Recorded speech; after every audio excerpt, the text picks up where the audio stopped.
আমরা আসলে আজকে অ্যাম্পুটেশন পড়ছি। তো অ্যাম্পুটেশন মানে হচ্ছে যে লিম্ব অথবা লিম্বের কোনো পার্টকে আলাদা করে ফেলা।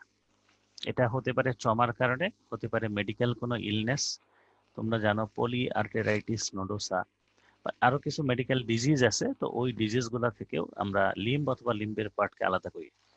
আর সার্জিক্যাল যদি কোনো ইন্ডিকেশন থাকে, যেরকম ধরো পেইন কন্ট্রোল করা, যেরকম ধরো ডিজিজড একটা part like malignancy or gangrene, তো এটা থেকে আমার বডিকে রক্ষা করার জন্য, পেইনকে রিলিফ করার জন্য কখনো কখনো আমরা লিম্ব অথবা লিম্বের একটা পার্টকে আলাদা করি। তো এটাই হচ্ছে অ্যাম্পুটেশন। আর কখনো কখনো অ্যাম্পুটেশন আমরা করি এই যে যে কথাগুলো বললাম, যে মেলিগনেন্সি, গ্যাংগ্রিন, পেইন, এদেরকে প্রিভেন্ট করার জন্য। তো এই পিকচারটা দেখছো এখানে, দেখো প্রথম যে ছবিটা সেটা হচ্ছে ট্রমাটিক অ্যাম্পুটেশন। এটা একটা পেশেন্ট, সে ট্রমার কারণে তার এই distal part of the upper limb এটা অ্যাম্পুটেটেড হয়ে গেছে। এই যে যে ছবিটা দেখছো এখানে আমরা, এই পেশেন্ট তার সফট টিস্যুতে ইনফেকশন ছিল। After control of the infection এই সফট টিস্যুতে একটা সার্জারি করা হয়েছিল, তাকে ফ্লাপ দেওয়া হয়েছিল। হ্যাঁ, বাট ফ্লাপটা টিকে নাই, ফ্লাপটা নেক্রোসিস হয়ে গেছে। এই নেক্রোসিস থেকে আমার নিম্বের বাকি অংশটাকে সেভ করার জন্য আমাকে অ্যাম্পুটেশন করা লাগতে পারে। এই ছবিটা যেটা আমরা গত ক্লাসে পড়েছি যে কম্পার্টমেন্ট সিনড্রোম, এই পেশেন্টটা কম্পার্টমেন্ট সিনড্রোমের পেশেন্ট ছিল। তাকে কি বলে যে ফেসিওটমি করা হয়েছিল, তারপরেও তার লিম্বটাকে আমরা সেভ করতে পারি নাই, এটা গ্যাংগ্রিন হয়ে গেছিল। এই যে দেখো যে তার ফুটটা gangrenous. To save the healthy part of the lower limb, এই গ্যাংগ্রিন থেকে, গ্যাংগ্রিনের ইফেক্ট থেকে আমার হেলদি পার্টটাকে সেভ করার জন্য আমাকে অ্যাম্পুটেশন করা লাগতে পারে। আবার কখনো কখনো মেলিগনেন্সি, এই এক্সরেটা দেখতেছো যে টিবিয়াতে, সেটাতে অস্টিওসার্কোমা হয়েছে, তো এইরকম ক্ষেত্রেও আমরা অ্যাম্পুটেশন করতে পারি। তো সার্জিক্যালি আমরা যদি ইন্ডিকেশন থাকে যে আমার কোনো পার্ট নেক্রোসড, কোনো পার্ট গ্যাংগ্রিনাস অথবা কোনো মেলিগনেন্সি, হ্যাঁ, এই সমস্ত কাজে সার্জিক্যাল মিন হিসেবে আমরা আমাদের বডিকে সেফ করার জন্য লিম্বের ওই পার্টটুকুকে কখনো কখনো পুরা লিম্বকে ফেলে দিই। এটাই হচ্ছে তোমার এম্পুটেশন। এম্পুটেশন হচ্ছে it is the most ancient of surgical প্রসিডিওরস।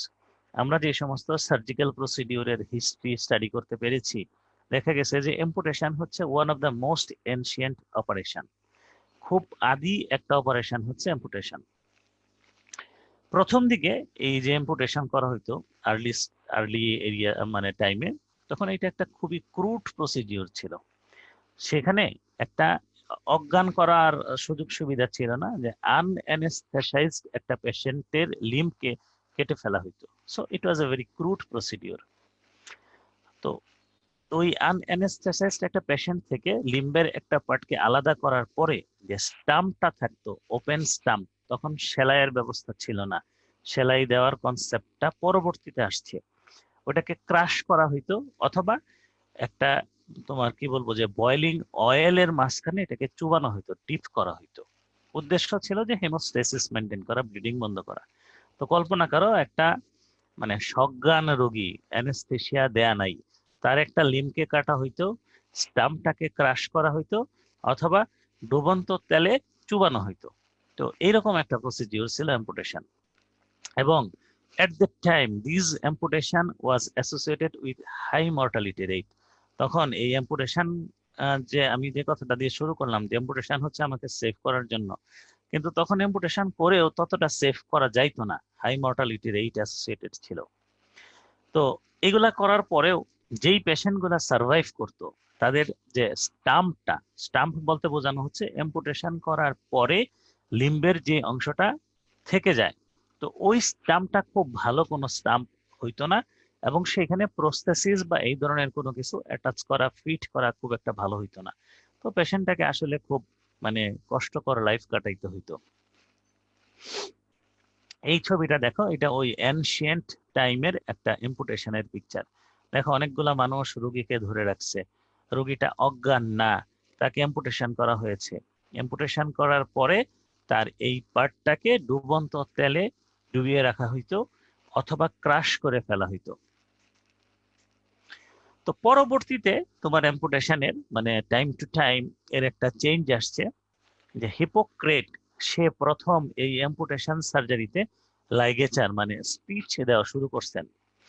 এর পরবর্তীতে কিছু সময় 500 to 1000 এডি এই সময়টায় আবার অ্যাম্পুটেশনের খুব একটা ডেভেলপমেন্ট হয় নাই।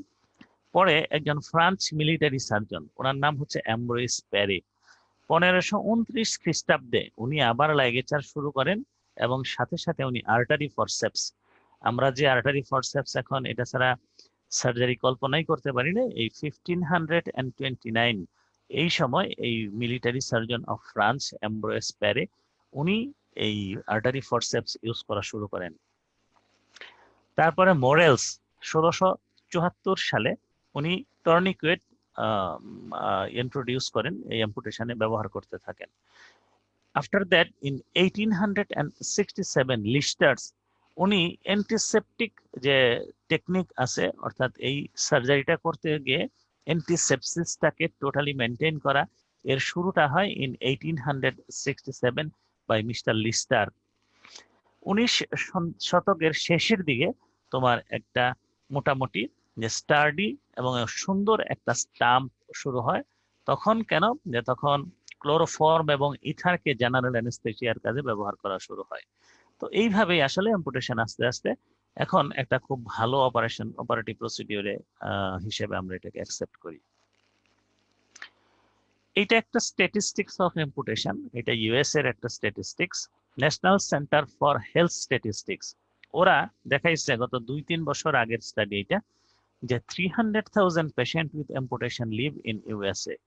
ইউনাইটেড স্টেটে 2-3 বছর আগে ওই National Center for Health Statistics এর স্টাডি অনুযায়ী দেখা গেছে যে 300,000 মানে 3 লাখের মতো অ্যাম্পুটি পেশেন্ট আছে। Number of amputation performed each year is increasing, দিনকে দিন এই অ্যাম্পুটেশনের সংখ্যা ওদের দেশে বাড়তেছে ওদের স্টাডি অনুযায়ী। এখন এই যে অ্যাম্পুটেশন গুলা হয় in Western world, 90% of the amputation was due to peripheral vascular disease. তো ওদের দেশে পেরিফেরাল ভাস্কুলার ডিজিজ এর কারণে অ্যাম্পুটেশনটা বেশি করা হয়। আর ইয়াঙ্গার গ্রুপ অফ পেশেন্ট যারা, তাদের অ্যাম্পুটেশনের মেইন কারণ হচ্ছে ট্রমা এবং নেক্সট হচ্ছে ম্যালিগন্যান্সি। এই ইন্ডিকেশন অফ অ্যাম্পুটেশন এটা কিন্তু তোমাদের box question, viva question, definition and then indication of amputation. আমরা কখন অ্যাম্পুটেশন করব? অ্যালান এপলি একজন খুব অর্থোপেডিক্সের একজন নামকরা লোক, ওনার বই আমরা পড়ি, অ্যালান এপলি।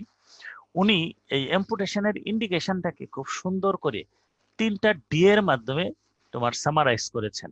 প্রথম ডি হচ্ছে ডেড। ডেড কি? ডেড টিস্যু, অর্থাৎ যেই অংশটা আমার ডেড হয়ে গেছে, অর ডাইং মানে ডেড হচ্ছে। 2 হচ্ছে ডেঞ্জারাস, অর্থাৎ ওই অংশটা যদি আমার বডির জন্য ডেঞ্জারাস হয়ে থাকে, অথবা ড্যাম নুইসেন্স। ড্যাম নুইসেন্স মানে সে কাজের কাজ করতেছে না, বরং ডিস্টার্ব করতেছে।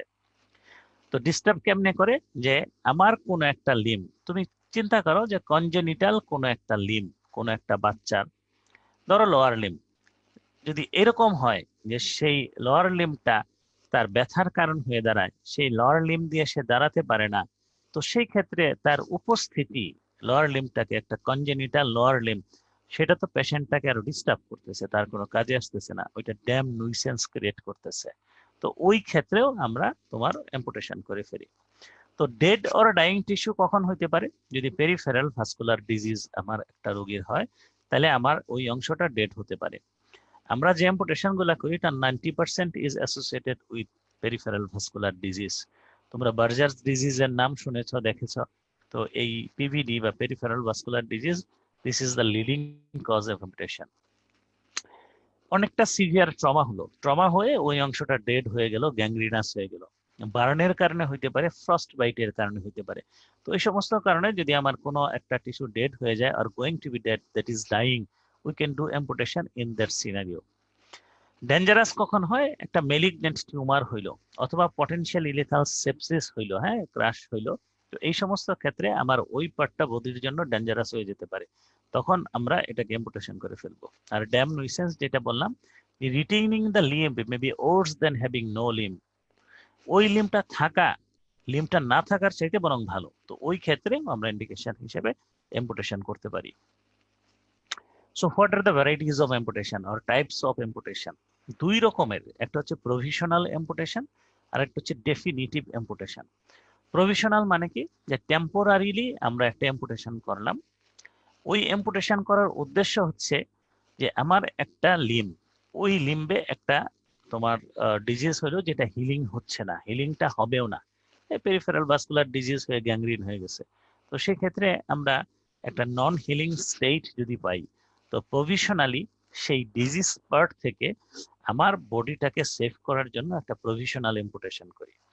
তো প্রভিশনাল অ্যাম্পুটেশনটা করা হয় ডেফিনিটিভ চিন্তা ভাবনা মানে মাথায় রেখে, যে পরবর্তীতে আমি এই প্রভিশনাল অ্যাম্পুটেশন দিয়ে আমার লিম্বটাকে সেভ করলাম, মানে ডিজিজড পার্ট থেকে, ডিজিজটা যাতে আমার পুরো লিম্বটাকে এফেক্ট করে না ফেলে। এবং এখানে অ্যাম্পুটেশনটা করা হয় যত দূর সম্ভব, maximally as distal as possible, যত ডিস্টালি সম্ভব সেখানে আমরা অ্যাম্পুটেশন করে ফেলি। পরবর্তীতে যখন অ্যাম্পুটেশন করে আমি ডিজিজ প্রসেসটাকে বন্ধ করে ফেললাম, সেখানে রিএম্পুটেশন লাগতে পারে, অথবা আমার ওই যে স্টাম্পটা আছে সেই স্টাম্পটাকে ফ্যাশন করা লাগতে পারে।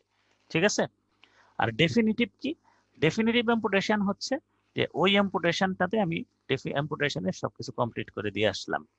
এই ডেফিনিটিভ অ্যাম্পুটেশন দুই রকম, একটা হচ্ছে এন্ড বিয়ারিং আর একটা হচ্ছে নন এন্ড বিয়ারিং। এন্ড বিয়ারিং সেটাতে সে ওয়েট বিয়ার করতে পারবে, হ্যাঁ, to bear pressure or weight through the end of the stump।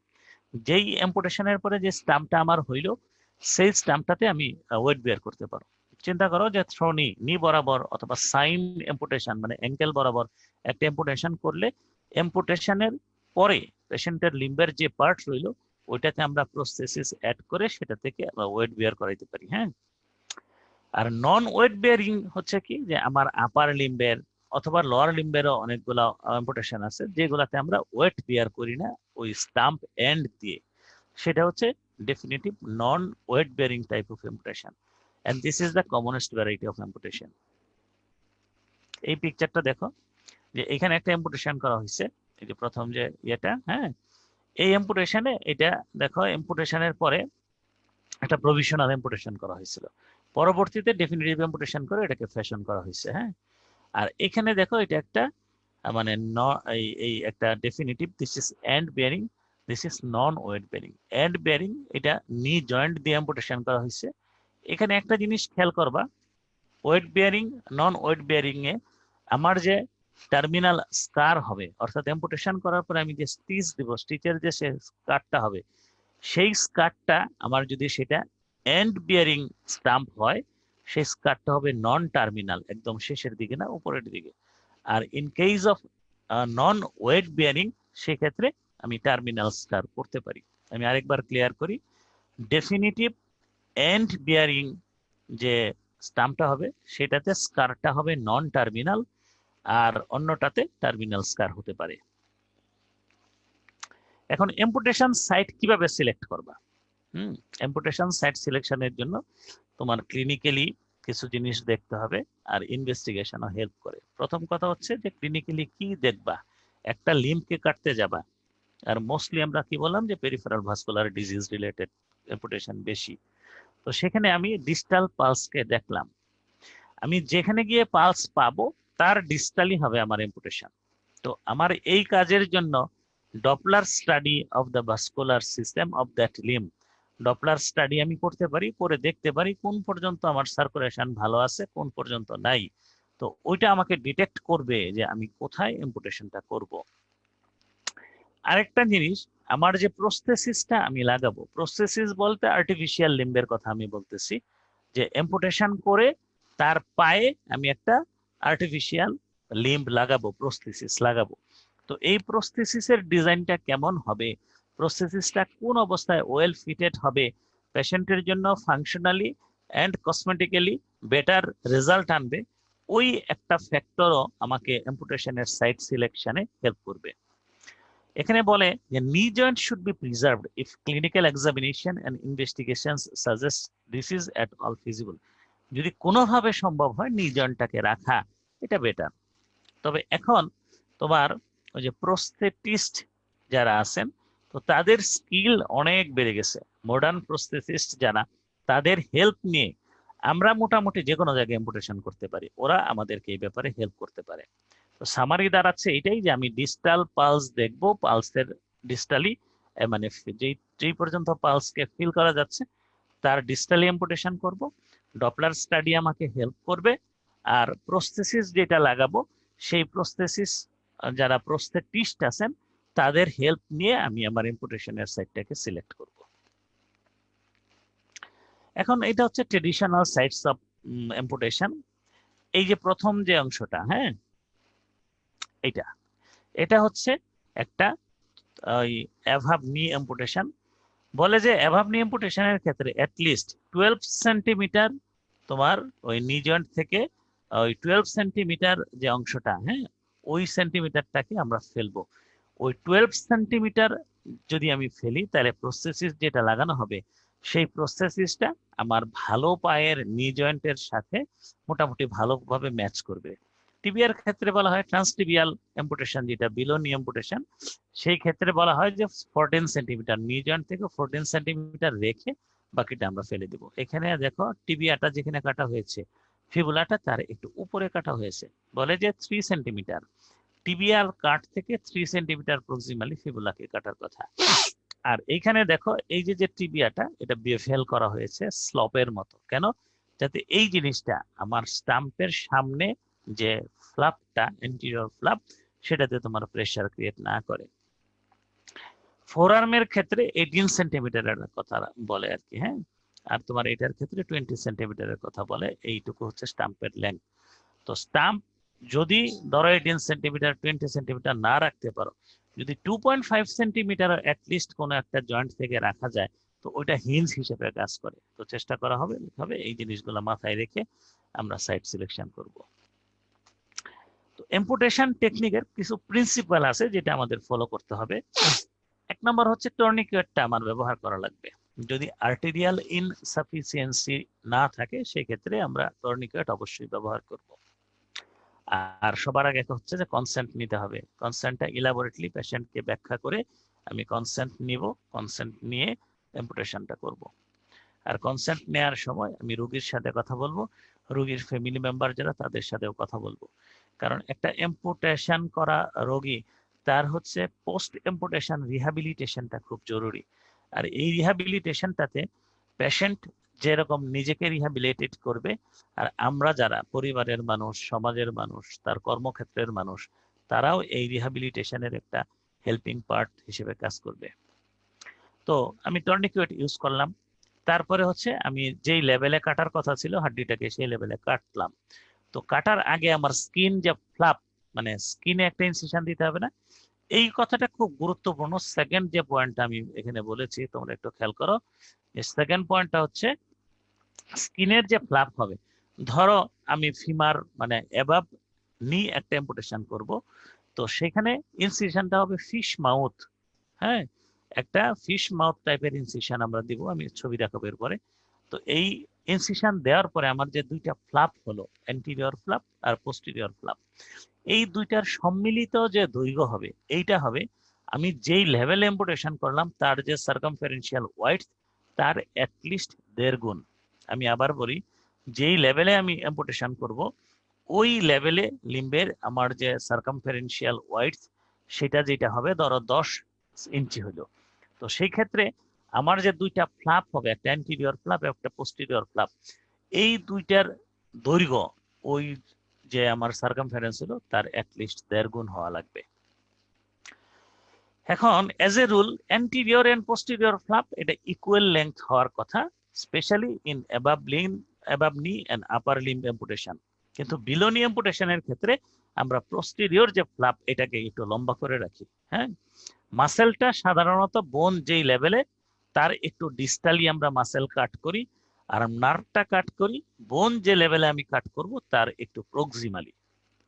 আমি আবার একটু বলতেছি, টর্নিকেট আমি দিলাম, স্কিন ফ্লাপটা এরকম ভাবে কাটলাম যাতে দুই স্কিন ফ্লাপের দৈর্ঘ্য আমার অ্যাম্পুটেশন লেভেলের লিম্ব সার্কামফারেন্সের চাইতে অ্যাটলিস্ট 1.5 গুণ হয়। অ্যান্টিরিয়র এবং পোস্টেরিয়র ফ্লাপ দুইটা সমান আমরা সাধারণত নেই, ব্যতিক্রম হচ্ছে বিলো নি অ্যাম্পুটেশন, যেখানে পোস্টেরিয়র ফ্লাপটা অ্যান্টিরিয়র ফ্লাপের চেয়ে বড় হয়, মাসেলটা আমরা প্রপোজড বোন সেকশন যেই লেভেলে করব আর কি, তার চাইতে একটু ডিস্টালি কাটবো। আর নার্ভ যেটা, সেটা হচ্ছে বোন কাট লেভেলের একটু প্রক্সিমালি কাটবো। এখন বোনটাকে আমি আগে থেকেই তো ঠিক করে রাখছি কোন লেভেলে কাটবো, সেই লেভেলে কাটলাম। এখন ট্রান্সটিবিয়াল এম্পুটেশন অর্থাৎ বিলো নি এম্পুটেশনের ক্ষেত্রে টিবিয়ার অ্যান্টিরিয়র সাইডটাকে আমি একটু বেভেল করে দিব। কেন? এই আমরা আগের যে ছবিটাই দেখে আসলাম, বেভেল করার উদ্দেশ্য হচ্ছে আমরা জানি যে অ্যান্টিরিয়রলি টিবিয়ার যে অ্যান্টিরিয়র অ্যাসপেক্ট, ওইখানটায় মাসেল কম। তো ওই ফ্ল্যাপটা দিয়ে আমি যখন বোনের এন্ডটাকে ঢাকবো, তো আমার টিবিয়া যাতে সেই স্কিনটাতে একটা এক্সট্রা প্রেসার ক্রিয়েট না করে, স্কিনটাকে যাতে ইরিটেট না করে। স্কিন ইরিটেশন করলে সেটা আবার নেক্রোসিস হয়ে যাবে, হ্যাঁ, সেখানে রিভিশন অফ ইম্পুটেশন লাগতে পারে। তো এই কারণে আমি এই কাজটা করব, টিবিয়ার অ্যান্টিরিয়র সাইডটা বেভেল করে দিব। আর যে মেইন ভেসেলস যেগুলা থাকবে, ভেসেল গুলাকে আমি টাইট দিব, দেন টর্নিকেট রিমুভ করব। এবং টর্নিকেট রিমুভ করার পরে আমি দেখব যে কোথাও আমার কোনো ব্লিডার আছে কিনা, কোথাও থেকে ব্লিডিং হচ্ছে কিনা। অর্থাৎ মেটিকুলাসলি আমাকে ব্লিডিং পয়েন্ট গুলাকে লাইগেট করতে হবে। এন্ড দেন স্কিনটাকে, অর্থাৎ যে ফ্লাপটা আমরা রেখে আসছিলাম, সেই ফ্লাপটাকে সুচার করব, বাট উইদাউট এনি টেনশন। কোনো টানের মধ্যে রাখা যাবে না, টেনশন রাখলে সেটা ফ্লাপ নেক্রোসিস হবে। আর একটা সাকশন রেইন আমরা সেখানে ব্যবহার করতে পারি। এন্ড আফটার দ্যাট আমরা একটা ব্যান্ডেজ দিব সেই স্টাম্পের উপরে। খেয়াল রাখবো ব্যান্ডেজটা যাতে কোনো কনস্ট্রিকশন আমার তৈরি না করে। কনস্ট্রিকশন স্টাম্পের উপর তৈরি করলে সেটা কিন্তু ভেনাস টর্নিকেটের মতো হয়ে যাবে, যেটা স্টাম্পকে মানে ঝামেলায় ফেলতে পারে।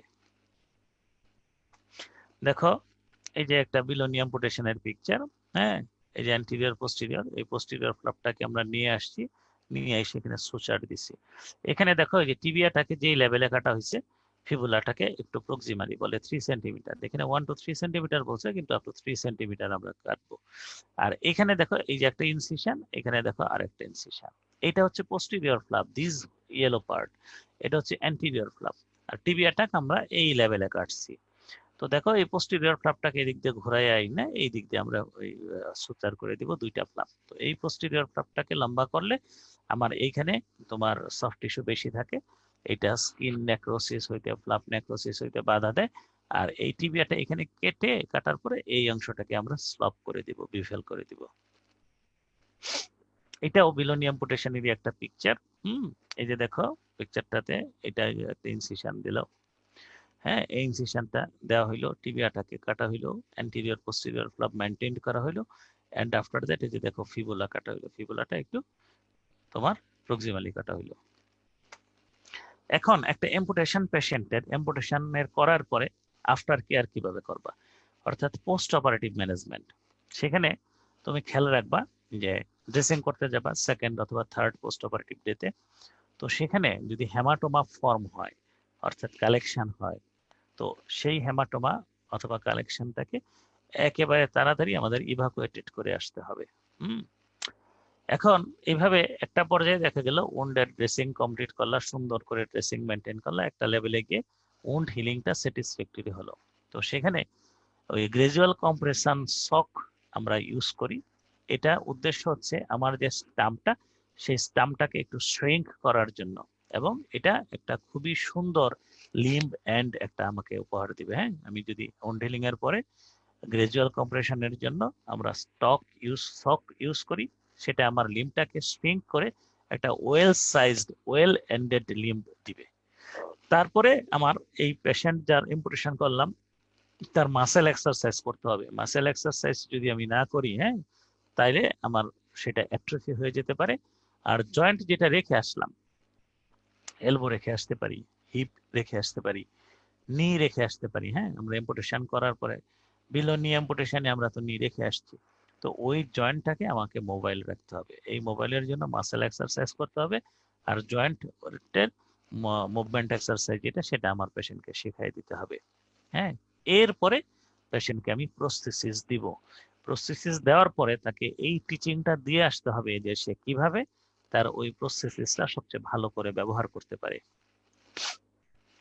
এখন প্রস্থেসিস সম্বন্ধে দু একটা কথা বলি। হ্যাঁ, 1940 এর শতকে হইলো কি, ইউএসএ তে তোমার মানে ওই বয়স্ক মানুষেরা, ভেটেরানস, মানে সিনিয়র সিটিজেন যারা, তারা খুব ঝামেলা তৈরি করলো। কেন? তারা দেখলো যে আর্টিফিশিয়াল লিম্ব তাদেরকে যেটা দেওয়া হয়েছে এটা খুব একটা ভালো কাজ করতেছে না। তারা বিভিন্ন জায়গায় সভা সমিতি মিটিং মিছিল করলো। তো এরপরে ওই সময়ে তোমার surgeon general of the army Norman T Kirk, ওনার নজরে আসার পরে উনি তোমার ন্যাশনাল একাডেমি অফ সায়েন্স এটাতে গেলেন এবং ওনারা বসে একটা অ্যাডভাইজারি কমিটি বানাইলেন। ওই অ্যাডভাইজারি কমিটি পরবর্তীতে তোমার প্রস্থেটিক রিসার্চ বোর্ড হিসেবে কনভার্টেড হয়, অ্যান্ড ফাইনালি সেখান থেকে committee on prosthetic research and development তৈরি হয়। এই committee on prosthetic research and development এটা একটা খুবই স্ট্রং একটা বডি। তারা মিলে যে প্রস্থেসিস রিলেটেড সমস্যা যেগুলো হয়েছে এগুলা থেকে কিভাবে উতরানো যায় এবং আমার এমপুটি একটা পেশেন্টকে কিভাবে বেটার সার্ভিস দেওয়া যায় বাই ইউজিং প্রস্থেসিস, তারা তোমার হচ্ছে গবেষণা করে কতগুলা গাইডলাইন বের করছিলেন। তাদের গাইডলাইন ফলো করে এখন এই প্রস্থেসিস গুলা স্টিল নাও এখনো তাদের গাইডলাইন অনুযায়ী আমাদের প্রস্থেসিস বানানো হয়, প্রস্থেসিস ইউজ করা হয়। দেখো যে এখন এই প্রস্থেসিস ওলাদেরও কিন্তু বিভিন্ন স্পোর্টস অ্যাক্টিভিটি হয়, কিন্তু একসময় এটা কল্পনা করা যাইতো না ওই প্রস্থেসিস তার মাথা ব্যথার কারণ হইতো। প্রস্থেসিস ইউজ করে এখন ওই যে বিভিন্ন কমিটি তাদের অবদান এটা যে তারা কম্পিটিটিভ স্পোর্টস, হ্যাঁ তোমরা প্যারা অলিম্পিকের কথা জানো, যে এগুলা প্রস্থেসিস ইউজ করে সেইগুলা আমাদের এম্পুটেশন করা পেশেন্ট গুলা করতেছে। এখন প্রস্থেসিসের ক্রাইটেরিয়া, এটা ফিট কমফোর্টেবল, মানে খুব কমফোর্টেবলি ফিট হইতে হবে আমার লিম্বের সাথে, ফাংশনটা ওয়েল করে হতে হবে এবং প্রেজেন্টেবল, মানে দেখতেও একটু সুন্দর হওয়া লাগবে। এটা একটা জিনিস। এবং পেশেন্ট অ্যাকসেপ্ট করবে একটা প্রস্থেসিসকে ভালোভাবে এবং সে সুন্দরভাবে ইউজও করবে যদি আমরা যত তাড়াতাড়ি সম্ভব অ্যাম্পুটেশনের পরে তাকে প্রস্থেসিসটা ফিট করে দিতে পারি। অর্থাৎ আমার after care of the patient, যেটা একটু আগে আমরা পড়ে আসলাম, সেই আফটার কেয়ারে পেশেন্টকে যদি আমি একটা খুব ভালো করে এক্সারসাইজ করায় ওই কম্প্রেশন সক ইউজ করে একটা খুব সুন্দর স্টাম্প এন্ড বানাইতে পারি, সেখানে পেশেন্টকে যত তাড়াতাড়ি সম্ভব আমি প্রস্থেসিস ইউজ করাতে অভ্যস্ত করে ফেলতে পারি, তো পেশেন্ট সেই প্রস্থেসিস ইউজ করাতে কমফোর্ট ফিল করবে ভালো এবং সে স্বাচ্ছন্দ্যে সেটা জিনিসটাকে ইউজ করবে, মন খারাপ হবে না। এখন আপার লিম্বের ক্ষেত্রে যে আমরা দেখো এই প্রস্থেসিস যেটা ইউজ করি, ইট মে বি ডিটাচেবল, এটাকে তুমি খুলে রাখতে পারো, হ্যাঁ সেখানে ড্রেস হ্যান্ড, হ্যাঁ অথবা টার্মিনাল কোনো ডিভাইস দিয়ে সেটা মেনটেন করতে পারো। আর লোয়ার লিম্ব এটা যেহেতু ওয়েট বিয়ারিং এর একটা ব্যাপার, সেই প্রস্থেসিসটা লাগাবো এরকম ভাবে যাতে আমার ischial tuberosity, patellar tendon, upper part of the tibia অথবা সফট টিস্যু, যেগুলো দিয়ে আমাদের ওয়েটটা, বডি ওয়েটটা প্রস্থেসিসে যাবে, প্রস্থেসিসে মিলবে, তো সেইখানে যাতে এদের একটা ম্যাচ করে, অর্থাৎ আমার ওয়েট ট্রান্সমিশনটা যে পয়েন্টগুলোর কথা বললাম ওই পয়েন্টগুলোর সাথে আমার প্রস্থেসিসটা ওয়েল ম্যাচ করে। এটা দেখো একটা ছবি, এই পেশেন্টের একটা অস্টিওসার্কোমার পেশেন্ট ছিল, হ্যাঁ তো আমার টোটাল ফিমারটাকেই ফেলে দিতে হয়েছে। ডিসআর্টিকুলেশন মানে জয়েন্ট থেকে যখন আমরা একটা অংশ ফেলে দিব সেটাকে ডিসআর্টিকুলেশন বলে, আর এম্পুটেশন হচ্ছে যে একটা হাড্ডি বরাবর যখন আমরা ফেলে দিব সেটাকে এম্পুটেশন। হ্যাঁ তো ডিসআর্টিকুলেশন আমি করলাম, করার পরে আমার প্রক্সিমাল ফিমারটাকে, হ্যাঁ এইটাতে একটা প্রস্থেসিস লাগাইলাম, এটা হচ্ছে ফিমারের হেডের মতো কাজ করবে, এটা গিয়ে এসিটাবোলামে লাগবে, কেমন? এখন এর বাকি যে অংশটা সেখানে আমরা বোন সিমেন্ট লাগাই একটা প্রস্থেসিসের মতো বানাই ফেললাম, দেখছো? এটা কিন্তু আসলে এরকম থাকে না, এরকম পয়েন্টেড একটা পার্ট, এই যে ইমপ্লান্টটা, এই ইমপ্লান্টের সাথে আমরা এখানে বোন সিমেন্ট লাগায়ে আমরা একটা সুন্দর প্রস্থেসিসের মতো বানাইছি। দেখো এই প্রস্থেসিসটা এখানে সেট করা হয়েছে, এইটা এসিটাবোলামে লেগে গেছে, আর এইটা ধরো কি ফিমার হিসেবে কাজ করতেছে, ফিমারের পার্ট। তারপরে এন্টিরিয়র ফ্লাপ পোস্টেরিয়র ফ্লাপকে সেলাই করে দেওয়া হলো, হ্যাঁ তাইতে এখন পেশেন্ট নিজেকে মনে করবে কি যে ট্রান্সফিমোরাল এম্পুটি, অর্থাৎ তার ফিমার বরাবর এম্পুটেশন করা হয়েছে, এরকম একটা ফেসিলিটি আমরা তাকে দিতে পারি। এগুলো আসলে হচ্ছে ওই যে কমিটি তাদের অবদান, তাদের চিন্তার ফসল। এখন এইটা কিন্তু একটা box question, what are the complication of amputation stump. আমি যে অ্যাম্পুটেশন স্টাম্পটা রেখে আসলাম, বানাইলাম, এটারও কিন্তু কিছু কমপ্লিকেশন হতে পারে। Some are early complications and some are late complications. Sorry. তো আর্লি কমপ্লিকেশন কি? তোমরা দেখছো আমাদের অ্যাম্পুটেশন করতে গিয়ে অনেকগুলা ভেসেল আমাদের কাটতে হয়েছে, ভেসেলগুলা লাইগেট করে আসছি। তো সেখান থেকে অন্যান্য অপারেশনের মতো সেকেন্ডারি হেমারেজ হতে পারে। আমি যদি খুব ভালোভাবে হিমোস্ট্যাসিস মেনটেন করে না আসতে পারি, তো সেক্ষেত্রে সেকেন্ডারি হেমারেজ হতে পারে। সেখানে উন্ডের ভিতরে মানে কালেকশন হতে পারে। এটা একটা কমপ্লিকেশন আর্লি। আরেকটা কমপ্লিকেশন হচ্ছে স্কিন ফ্লাপ ব্রেকডাউন হতে পারে। হ্যাঁ, ওই যে ইস্কেমিয়া যদি হইলো, মানে আমি সাইট অফ লেভেল ঠিক মতো করতে পারলাম না, আমি ফাইনালি যে সেলাইটা দিলাম দুই এন্ডের মাঝখানে, সেখানে একটা আনডিউ এক্সেসিভ একটা টেনশন রইলো। আরেকটা যেটা বলে আসলাম যে বিলোনি অ্যাম্পুটেশনের ক্ষেত্রে আমার টিবিয়াটাকে বেভেল করলাম না, যেটা আমার ফ্লাপের উপরে প্রেসার করলো। তো এইভাবে আমার ওই স্কিন ফ্লাপটা ব্রেকডাউন হতে পারে। আরেকটা কি গ্যাস গ্যাংগ্রিন। এটা কখন হয়? যে ক্লস্ট্রিডিয়া এবং স্পোর ওই পেরিনিয়াম থেকে আসে অ্যাভাবনি অ্যাম্পুটেশনের ক্ষেত্রে। আর আমরা অ্যাম্পুটেশনটা করলাম, ধরো ওই যে অ্যাম্পুটেশন করলাম যেই লিম্বে যেটুকু রেখে আসলাম, ওইটুকু খুব ভালো না, ইসকেমিক কিছুটা রয়ে গেছে, হ্যাঁ, খুব হেলদি না। তো সেই ক্ষেত্রে আমার পেরিনিয়াম থেকে যদি ক্লস্ট্রিডিয়া অথবা এর স্পোর আসে, এখানে গ্যাস গ্যাংগ্রিন ডেভেলপ করতে পারে in the stump. Late complication হিসেবে স্কিন নিয়ে কিছু সমস্যা হতে পারে, একজিমা, স্কিন আলসারেশন হতে পারে। আর যে মাসেলটাকে আমি রেখে আসছি, আমার এম্পুটেশন যে হাড়ে করলাম, যে বোনটাতে করলাম, এর বোনের কভার হিসেবে যে মাসেলটাকে আমরা রেখে আসলাম, এই মাসেলটা যদি ওয়েল ব্যালেন্সড না হয়, কাটটা সুন্দর না হয়, সেটা একটা কুশনের মতো হয়ে যায়, বালিশের মতো হয়ে যায়। এবং এইরকম একটা muscle cushion that is not good. এটা তোমার স্টাম্পটাকে সুন্দর হতে দেবে না, এবং এটা প্রস্থেসিস যে আমরা ব্যবহার করব, এই প্রস্থেসিসের সাথে ভালোভাবে ফিটিং হইতে দিবে না, এবং পেশেন্ট প্রস্থেসিস ইউজ করতে গিয়ে সে ডিসকমফোর্ট ফিল করবে। আরেকটা ধরো নিউরোমা, ওই যে নার্ভটা আমরা কাটলাম না, হ্যাঁ, নার্ভটা কাটার কথা হচ্ছে বোন যেই লেভেলে তারও একটু উপরে, তো এই নার্ভ কাট থেকে কখনো কখনো পেইনফুল নিউরোমা ডেভেলপ করে। তারপরে ফ্যান্টম লিম্ব হতে পারে। ফ্যান্টম লিম্বটা কি জিনিস? অ্যাম্পুটেশন করা রোগী, অর্থাৎ এম্পুটি, সে মনে করে কি তার ওই লিম্বটা রয়ে গেছে, তার ব্যথাটাও রয়ে গেছে। এরকম একটা সাইকোলজিক্যাল ডিসঅর্ডার পেশেন্টের ডেভেলপ করে, সেটাকে বলে হচ্ছে ফ্যান্টম লিম্ব। পেশেন্টকে সাইকোলজিক্যালি ভালো করে কাউন্সিল করতে হবে, ইভেন অপারেশনের আগেও আমাকে এই কাউন্সিল করে আসতে হবে, তা না হলে ফ্যান্টম লিম্ব এটা যদি সিভিয়ার হয়ে যায়, তাহলে এটা ভেরি মুশকিল, মানে খুব মুশকিল হয়ে যায় এটাকে ম্যানেজ করা।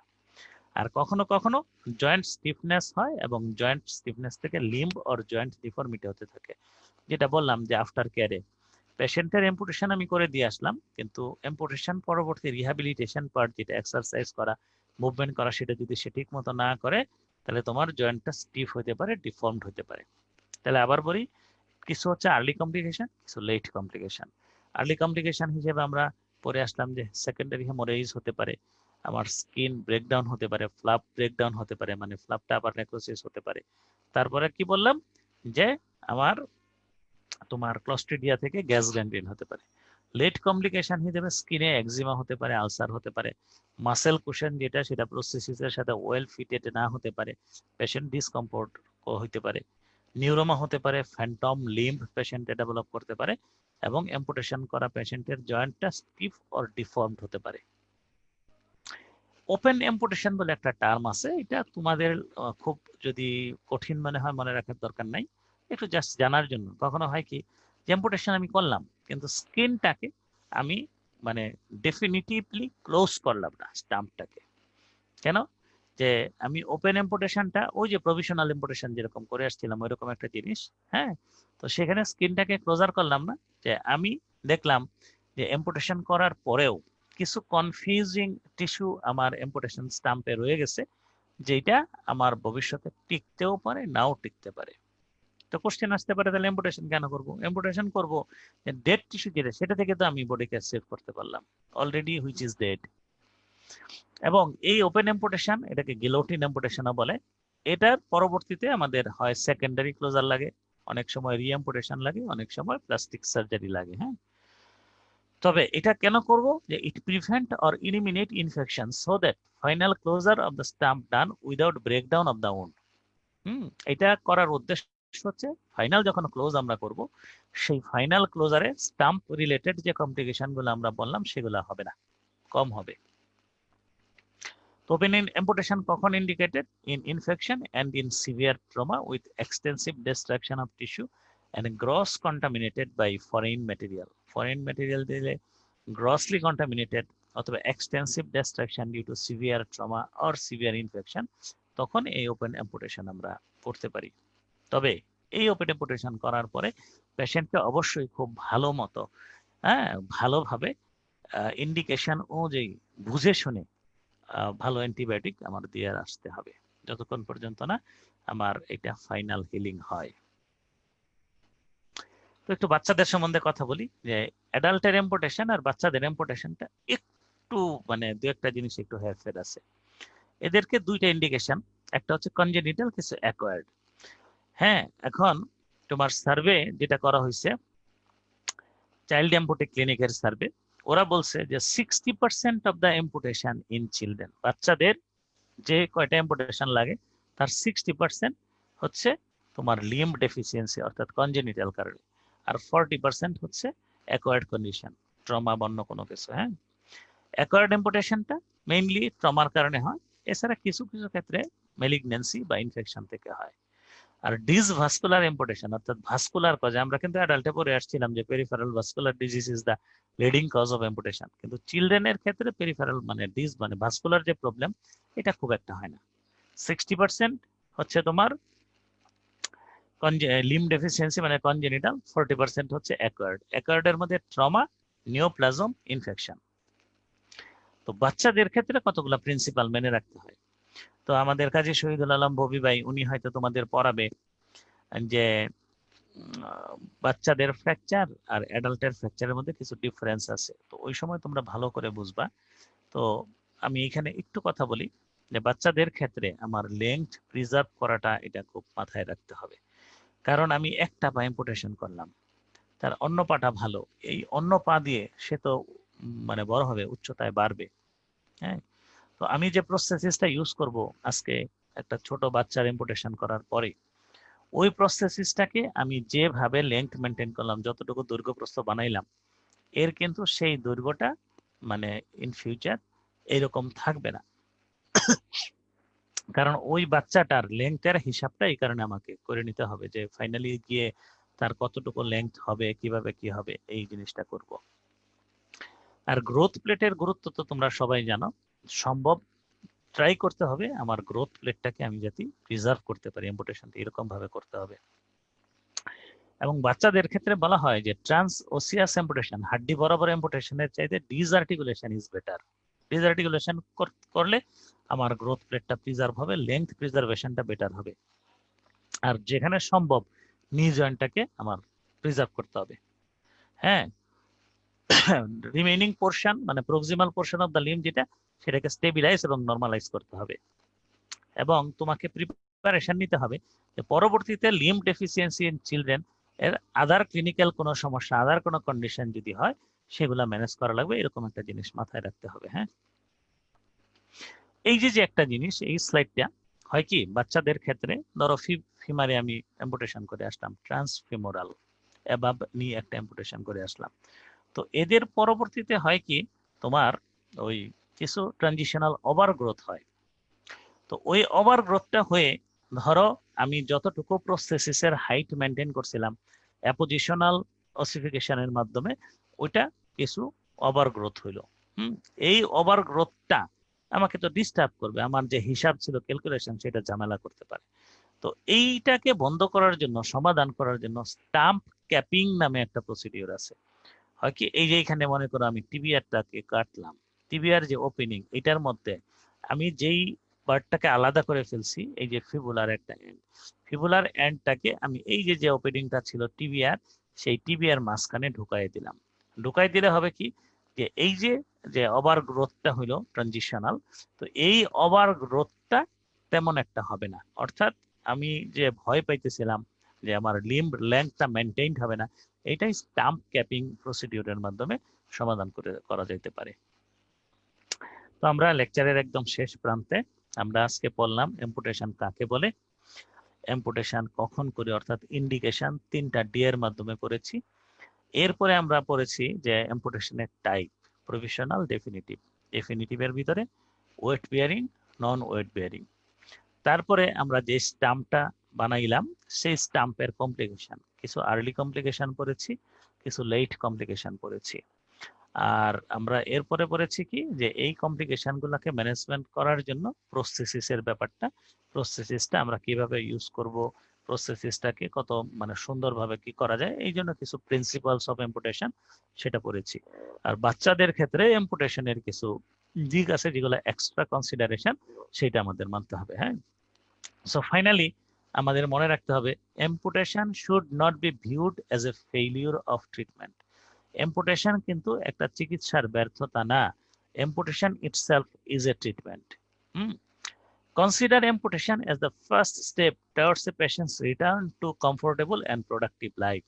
একটা পেশেন্ট amputation করা লাগতেছে, amputation করার আগে ও একটা মানবেতর জীবন যাপন করত, তো এই মানবেতর জীবন থেকে তাকে কমফোর্টেবল এবং একটা প্রোডাক্টিভ লাইফে নিয়ে যাওয়ার জন্য এম্পুটেশনটা আমার ফার্স্ট স্টেপ হিসেবে কাজ করতেছে। The operative procedure should be planned and performed with same care and skill used in any other reconstructive procedure.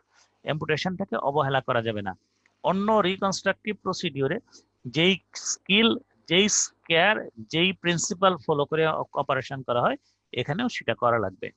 And amputation should be performed by surgeon who have a complete understanding of amputation, surgical principles, post-operative rehabilitation and prosthetic design. অর্থাৎ amputation যেন তেন ভাবে করতে হবে না। amputation যে surgeon করবে তার অবশ্যই amputation-এর সার্জিক্যাল প্রিন্সিপালস ভালো করে জানা থাকতে হবে, পোস্ট অপারেটিভ রিহ্যাবিলিটেশন ভালোভাবে জানা থাকতে হবে এবং ফলো করতে হবে, এবং প্রস্থেটিক ডিজাইন সম্বন্ধেও তার ধারণা থাকতে হবে। হ্যাঁ, তো এই বক্স কোশ্চেন গুলা গত কিছুদিনের কোশ্চেন ঘেটে দেখা গেছে। Define amputation, what are the indications of amputation, বানান ভুল আছে amputation, what are the types of amputation. আরেকটা কোশ্চেন পাওয়া গেছে define amputation, principles of amputation, complications of amputation. গত 5-7 বছরের কোশ্চেনে এম্পুটেশন থেকে এই দুইটা বক্স কোশ্চেন আমরা পেয়েছি। আমার মনে হয় দুইটা কোশ্চেনই আলাপ করা হয়েছে। তো এখন নতুন যদি কোনো কোশ্চেন থাকে, হ্যাঁ মানে কারো কোনো কোশ্চেন কোয়ারি থাকে, আমরা সেই ব্যাপারে আলাপ করতে পারি। জি, আসসালামু আলাইকুম স্যার।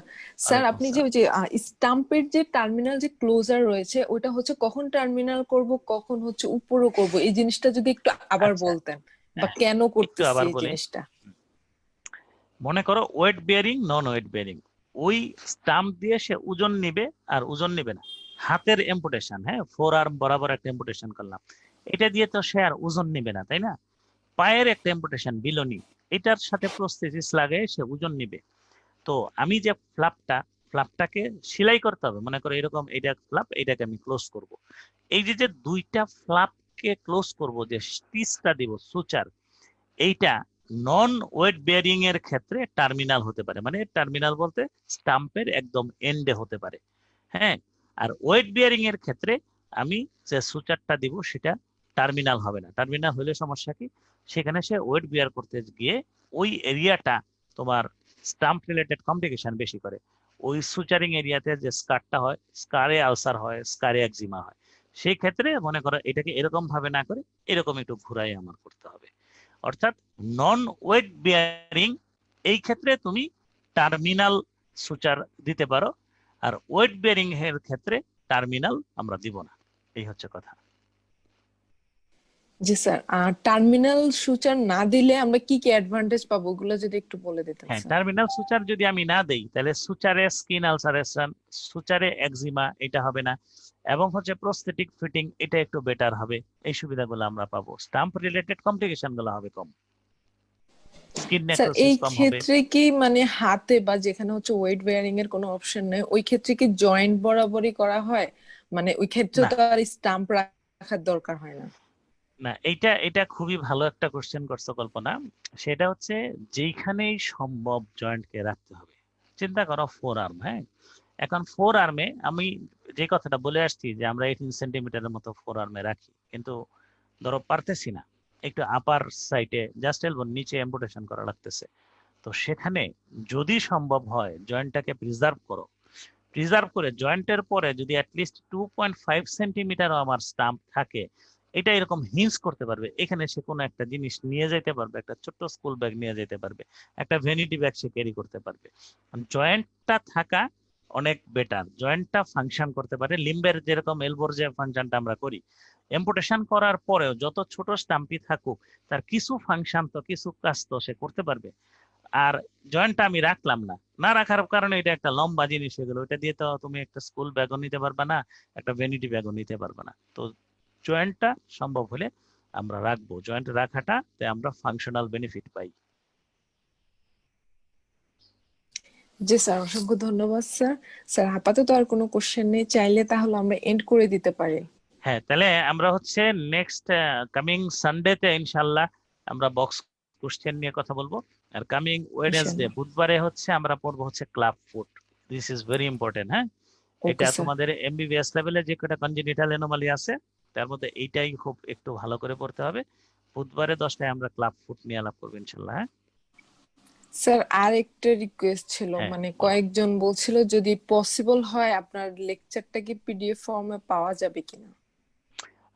এটা আমাকে মানে 7 দিন সময় দাও, এই 7 দিন আমি হচ্ছে একটু বাইরের কাজে ব্যস্ত থাকবো। আমাদের একটা কনফারেন্স সুইজারল্যান্ড থেকে হবে এই এই সপ্তাহ পুরাটা, কেমন এই সপ্তাহটা আমি পরে তোমার তোমার কাছে পাঠাই দেবো নি, তুমি পিডিএফ ফর্মে দিয়ে দিবে, অসুবিধা নেই। ঠিক আছে কল্পনা? আচ্ছা ঠিক আছে স্যার, আমি পরে আমি নক দেবো, না সমস্যা হ্যাঁ, নেই আমাকে স্যার, একটু জাস্ট আমি মনে করাই দিও। জানিয়ে আমি দেবো। হচ্ছে আগামী আগামী বুধবারেই আমি লেকচারের পর পর আমি তোমার কাছে পাঠিয়ে দেবো। কয়েকটা দিন একটু বিজি আছি আমি আর কি। আচ্ছা ঠিক আছে sir, no problem. Okay sir, হ্যাঁ আমরা তাহলে আজকের মতো বিদায় নিয়ে নিয়ে আবার চলে হ্যাঁ আসবো রবিবারে হ্যাঁ, ইনশাআল্লাহ। ইনশাল্লাহ। আসসালামু আলাইকুম আচ্ছা, স্যার। ওয়ালাইকুম আসসালাম, তোমাদের ধন্যবাদ সবাইকে।